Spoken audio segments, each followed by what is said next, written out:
امریکہ کی حد سے زیادہ شرائط معاہدے کی راہ میں حائل ہوئی ہیں۔ ایرانی میڈیا نے بے نتیجہ بات چیت کا قصور امریکہ کو قرار دے دیا ہے۔ دوسری جانب امریکی وزیر جنگ نے ایران پر دباؤ برقرار رکھنے کا اعلان کر دیا ہے۔ ایران افزودہ یورینیم ہمیں دے یا نکالنے دے، حتمی معاہدے تک امریکی افواج ایران کے ارد گرد رہیں گی۔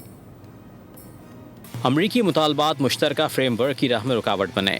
ایرانی میڈیا نے امریکہ پر انگلی اٹھا دی، کہا امریکیوں نے حد سے زیادہ شرائط رکھیں جس کے باعث مذاکرات بغیر معاہدے کے ختم ہو گئے۔ ایرانی میڈیا کے مطابق آبنائے ہرمز اور جوہری حقوق سمیت کئی مسائل مذاکرات میں اختلافات کا باعث بنے۔ دوسری جانب امریکی وزیر جنگ نے کہا کہ ایران کی فیکٹریوں کو ملبے کا ڈھیر بنا دیا ہے۔ ایران کا ایٹمی مواد زمین میں دفن ہے جس کی نگرانی کر رہے ہیں۔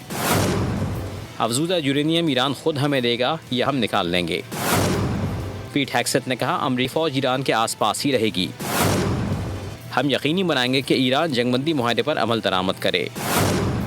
نئے ایرانی رجیم کے ساتھ ہمارے رابطے الگ نوعیت کے ہیں۔ صدر ٹرمپ سے بہتر ڈیل کوئی نہیں کر سکتا۔ سبسکرائب کریں اور بیل دبائیں تاکہ کوئی خبر رہ نہ جائے۔